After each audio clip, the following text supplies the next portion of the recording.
सभी विद्यार्थियों का एसवी चिल्ड्रन एकेडमी रावला मंडी के इस ऑनलाइन प्लेटफॉर्म पे स्वागत है। और लगातार हम विषय भूगोल और कक्षा 12 के विद्यार्थियों को दे रहे 3 अध्याय हमने पूरे कर लिए।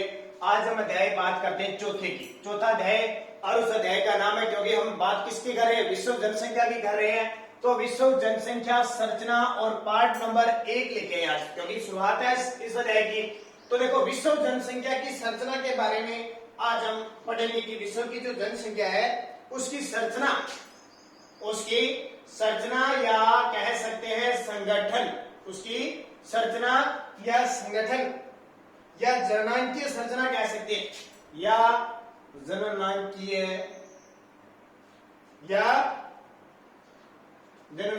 संरचना कह सकते हैं। वो किस आधार पे बांटी जाती है, देखो उसकी बात करें।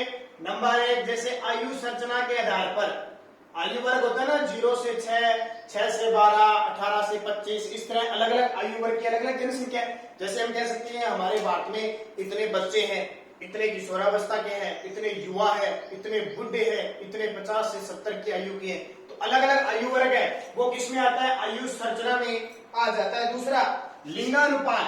लिंगानुपात आप जानते हो क्या होता है, स्त्री और पुरुष का अनुपात, यानी प्रति 1000 पुरुषों पर महिलाओं की संख्या, प्रति 1000 पुरुषों पर किसकी संख्या, महिलाओं की संख्या। तो हम कह सकते हैं कि विश्व में इतनी महिलाएं हैं, इतने बच्चे हैं, इतने पुरुष हैं, इतनी बालिकाएं हैं, इतने बालक हैं। वो किसमें गणना होती है, लिंगानुपात में होती है, प्रति 1000 पुरुषों पर महिलाओं की संख्या। तीसरी की बात करें तो जनसंख्या संगठन। जनसंख्या का संगठन किन किन क्षेत्रों में है, किन किन व्यवसायों में है, किन किन कार्यों में है, ठीक है, वो देखेंगे। कितना कृषि कार्यों में लगे हुए हैं, कितने नगरों में रहते हैं, कितने गांवों में रहते हैं, कितने उद्योग धंधों में है, वो सारी बात जनसंख्या संगठन में करेंगे। और चौथा हमारा पॉइंट आ जाता है साक्षरता। कितने लोग पढ़े लिखे हुए विश्व में, कितने निरक्षर हैं। हम कहते हैं ना, 7 वर्ष की आयु का वह बालक जिसको अपनी मातृभाषा का कुछ अक्षर ज्ञान होता है, वो साक्षरता कहलाती है। विश्व की साक्षरता, भारत की साक्षरता, ये साक्षरता पढ़ेगी। आज हम क्या है, साक्षर है ना, तभी तो हम इसके बारे में गणना करें, तो हमें इसका बात का पता होना चाहिए। 5 नंबर आपका पॉइंट है व्यवसायिक संरचना। ये 4-5 पॉइंट है किसके, संरचना संगठन या जननांकीय संरचना के, जिसपे हम खूब सारा इस अध्याय में अध्ययन करेंगे विस्तार से। कौन कौन सी ध्यान रखना, आयु संरचना, लिंगानुपात, जनसंख्या संगठन, साक्षरता, व्यवसायिक संरचना, जिसमें उद्योग धंधे आते हैं। क्योंकि बहुत सारे ऐसे देश है जो विकसित है, कुछ अविकसित है, कुछ विकासशील है, कुछ बिल्कुल भी विकसित नहीं है, वो अलग अलग देशों की श्रेणी में आ जाते हैं। तो ये 5 पॉइंट हो गए। अब देखिए आगे बात करते हैं, इन अलग अलग पॉइंटों की विवरण रूप से भी बात करेंगे। तो देखिए, सबसे पहला पॉइंट आता है आयु संरचना। कौन सा, आयु संरचना। तो इस आयु संरचना में अलग अलग भागों में बांटा गया है। कैसे, जैसे लगभग किसी भी देश की जो आयु संरचना है उसको 3 वर्गों में बांटा जाता है। ठीक है, मैं मेन बातें आपको बता रहा हूं। आयु संरचना को लगभग जो देश है उनको 3 वर्गों में बांटा जाता है। वो वर्ग कौन कौन से है, एक तो रखा जाता है 0 से 14 वर्ष की आयु के, फिर 15 से 64 वर्ष की आयु के, और फिर बताया जाता है 65 से अधिक आयु वर्ग। देखो 3 में बांट दिया कि 0 से 14 वर्ष के बालक, फिर 15 से 64, इसमें किशोरावस्था भी आ जाएगी, प्रौढ़ावस्था भी आ जाएगी, युवावस्था भी आ जाएगी। और 65 से ऊपर क्या होते हैं, 65 से ऊपर क्या होते हैं, वृद्धावस्था के अंदर चले जाते हैं। तो 3 आयु वर्ग है इसके अंदर बांट दिए। तो यही क्या कहलाता है कि आयु वर्ग में बांटना ही क्या कहलाता है, आयु संरचना कहलाती है। ठीक है, ये बात आपके लिए क्लियर हो गई। अब देखिए अपने आंकड़े हैं कुछ, ठीक है, पश्चिमी देशों को छोड़कर अधिकांश देशों के आयु संबंधी आंकड़े विश्वसनीय नहीं होते। जैसे 2004 की जनसंख्या संरचना के वैश्विक आंकड़ों के अनुसार, 2004 का आंकड़ा है, यानी वैश्विक का मतलब विश्व के आंकड़ों के अनुसार देखो, विश्व में 6.8% वृद्ध लोग हैं, यानी कि 65 से अधिक कितने हैं, 6.8%। क्योंकि आज हम कहते हैं ना कि हमारे देश की शक्ति युवाओं के हाथ में, हमारे भारत में सबसे ज्यादा युवा है। यानी 65 से 70% आबादी किसकी है, युवाओं की है। तो देखो 2004 की रिपोर्ट है, अब 2020 चल रहा है। 2004 की रिपोर्ट के अनुसार 65 वर्ष से अधिक आयु के लोग कितने, 6.8%। पूरे विश्व की बात है, भारत की नहीं, पूरे विश्व की 6.8%। और ये इसमें कहा रहते हैं, देखो यूरोप में सर्वाधिक, यूरोप में कितने प्रतिशत रहते हैं, 14.6%। फिर उत्तरी अमेरिका में 12.5% रहते हैं। उसके बाद है अफ्रीका में 3.2% रहते हैं। और एशिया में 5.8% रहते हैं। ठीक है, राष्ट्रीय स्तर पर। अब बात आती है कि सर आपने तो बता दिया 6.8% है, ये तो 14.6, 12, 3 और 2। ध्यान रखना ये आंकड़ा है विश्व की कुल जनसंख्या का 6.8%, और ये आंकड़े हैं यूरोप में जो जनसंख्या है ना, टोटल यूरोप में जो 3 प्रकार की जनसंख्या है उसका 14.6% अलग है। ठीक है, ये तो 100 का 6.8% है पूरी जनसंख्या का, लेकिन ये यूरोप के अंदर जो 100% जनसंख्या है ना उसका 14.6% है ना, यूरोप की जनसंख्या अलग। ये उत्तरी अमेरिका का 12.5% है, अफ्रीका का 3.2 और एशिया का 5। यहाँ इन महाद्वीपों में इतने वृद्ध लोग रहते हैं, तो हम एशिया महाद्वीप में आते हैं तो हमारे वृद्ध लोग बहुत कम है ना। तो ये आंकड़ा ध्यान रखना, आयु संरचना। उसके बाद देखो इनके और आंकड़े किताब में साथ साथ में पढ़ते रहना, क्योंकि यहाँ तो बोर्ड पे आपको पता है मेन वही चीजें दे देती है, इंपॉर्टेंट है। अब देखो सर्वाधिक, राष्ट्रीय स्तर पर सर्वाधिक वृद्धों की जनसंख्या जापान में है, सबसे ज्यादा वृद्ध। सर्वाधिक वृद्ध कहां पे है, जापान में। कितने, 18.22। वो तो थे महाद्वीप, यूरोप, अफ्रीका, उत्तरी अमेरिका की बात।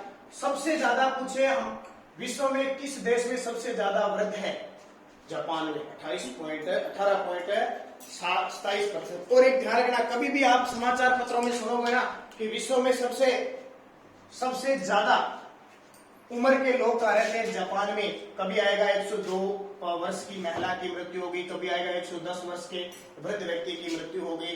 ठीक है, इस तरह के आपको मिलेगी। वो सबसे ज्यादा कहां पे है, क्योंकि यहाँ अच्छी स्वास्थ्य है, अच्छी जलवायु, उच्च जीवन जीने की आकांक्षा होती है, इसलिए यहाँ बढ़ जाता है।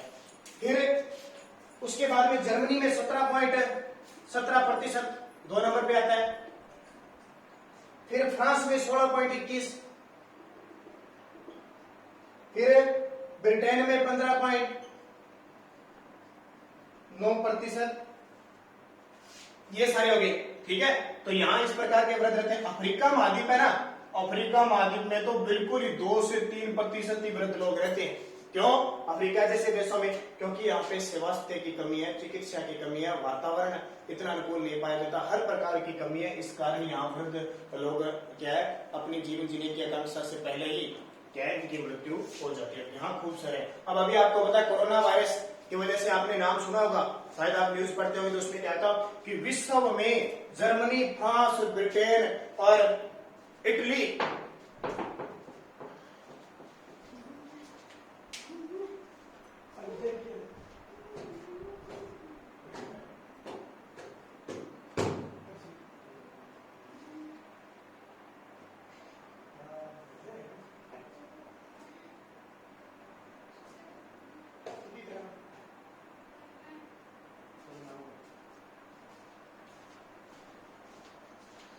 ठीक है, तो अफ्रीका में 2 से 3% थी। इसके बाद देखिए इंपॉर्टेंट और आंकड़ा देखिए, विश्व की लगभग 35.2% जनसंख्या युवा वर्ग है। ये देखिए कितना है युवा वर्ग। विश्व में 2004 की रिपोर्ट चल रही है, 35.2% युवा वर्ग है, वहीं 6.8% क्या है, वृद्ध लोग है। और सबसे सर्वाधिक भूमिका युवा वर्ग में अफ्रीका में 44.71% के आसपास युवा है।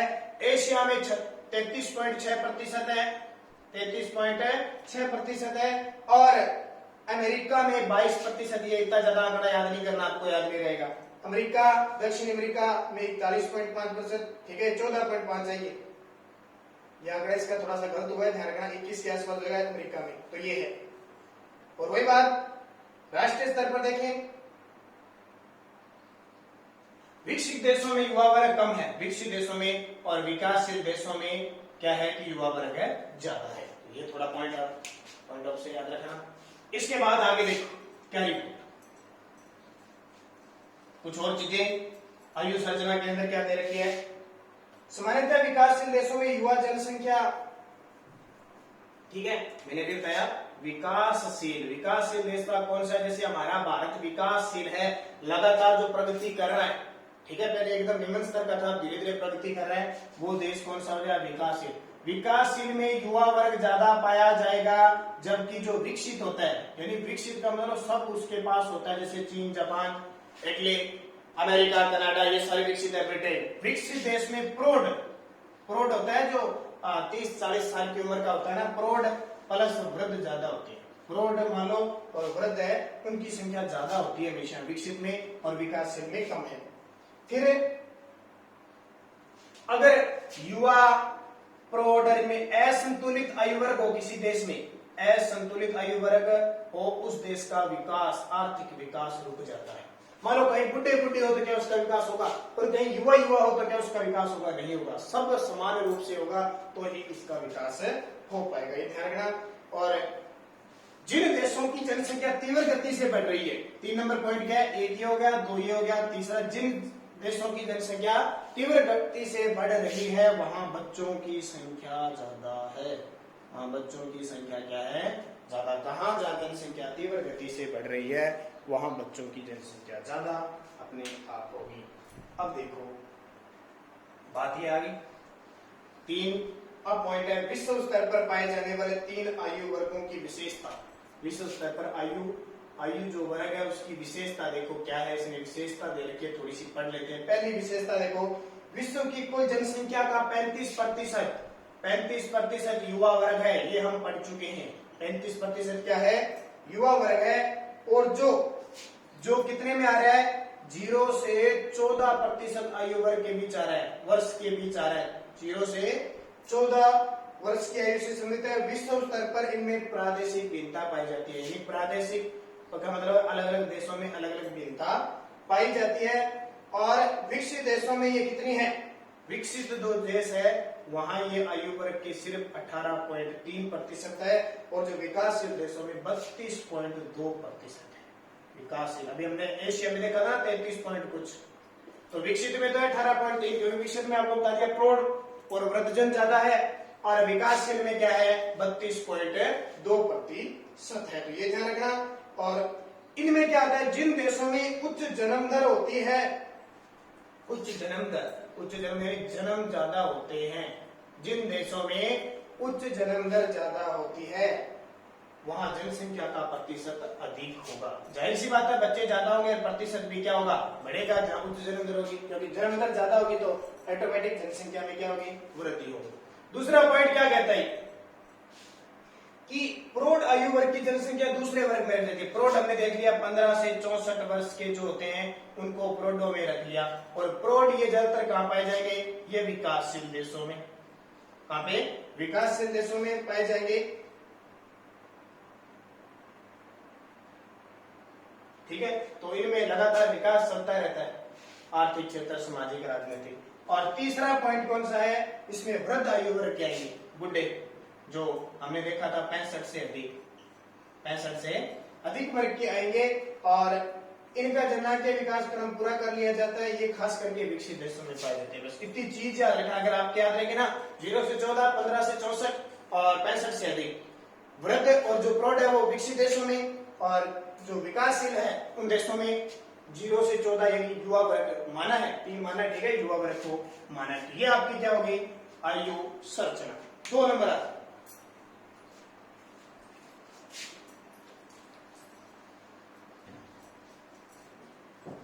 2 नंबर पे आते हैं लिंगानुपात। लिंगानुपात के बारे में तो जानते हो आप, जब से पढ़ने लगे हो तब से आपको परिभाषा पहले याद रखना, प्रति 1000 पुरुषों पर, प्रति 1000 पुरुषों पर महिलाओं की संख्या,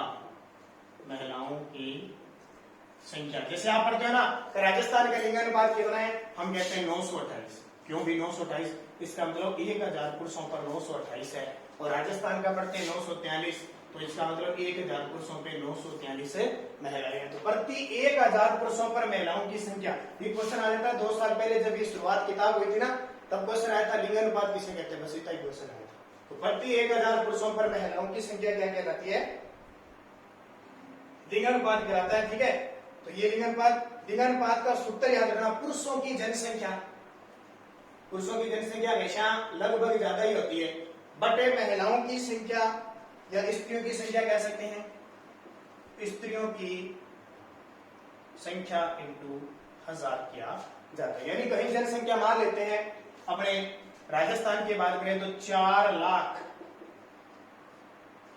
करोड़ पुरुष हैं और मान लेते हैं 2 करोड़ महिलाएं हैं, इसका इंटू करेंगे तो जितना उत्तर आएगा, जैसे 2 से 2 आ गया 2 करोड़ और 2 से गुणा कर दिया तो जितना ये 2 आ गया तो कितना आ गया 2000। ठीक है, ये तो मैंने वैसे आंकड़ा दिया है तो 2000, हमारा जो जनगणना है वो 200 है, तो इस तरह इसका निकाला जाता है, ध्यान रखना। उसके बाद में अथवा प्रति 1000 स्त्रियों पर पुरुषों की संख्या, भारत में इस सूत्र का प्रयोग लिंगानुपात प्राप्त करने के लिए किया जाता है, अथवा प्रति 1000 पुरुषों पर महिलाओं की संख्या। इसको उल्टा सीधा कैसे भी किया जा सकता है, ऐसे भी हो सकता है, ये स्त्रियों की संख्या बटाए पुरुषों की संख्या इंटू 1000। ठीक है, दोनों ये कुछ देखो, कुछ देशों में तो ये लगता है, लेकिन भारत में ये लगता है, भारत में कौन सा ये सूत्र लगता है, स्त्रियों की संख्या बटे पुरुषों की संख्या लगती है। क्यों? क्योंकि अब अपने फिर मान लेते हैं, मान लो कहीं जैसे हमने बात की थी 4 करोड़, तो 2 करोड़ हमारे राजस्थान में मान लो महिलाएं हैं, 4 करोड़ पुरुष हैं, इंटू 1000 किया तो हमारे भारत में ये चलता है, तो ये 2 से 2 कट गया और ये कितना आ गया 500, प्रति 1000 पुरुषों पर 500। वो तो मैंने फिक्स उदाहरण दिया आपको, ध्यान रखना, तो प्रति 1000 पुरुषों पर 500 ऐसे निकाला जाता है। तो हमारे भारत में कौन सा चलता है पूछे, स्त्रियों की संख्या बटे पुरुषों की संख्या इंटू 1000 है, तो ये है। अब देखो कई जगह ऐसे देश है जहां पे स्त्रियां ज्यादा जन्म लेती है और पुरुष कम लेते हैं, बहुत सारे ऐसे देश हैं जहां पे स्त्रियां ज्यादा और पुरुष कम है, तो उनके लिए अलग अलग सूत्र निकाला जाता है। तो कल हम लिंगानुपात के बारे में पूरे और विस्तृत चर्चा करेंगे, इसके बारे में ध्यान करेंगे, तब तक आप इस आयु संरचना के बारे में पढ़ते रहें।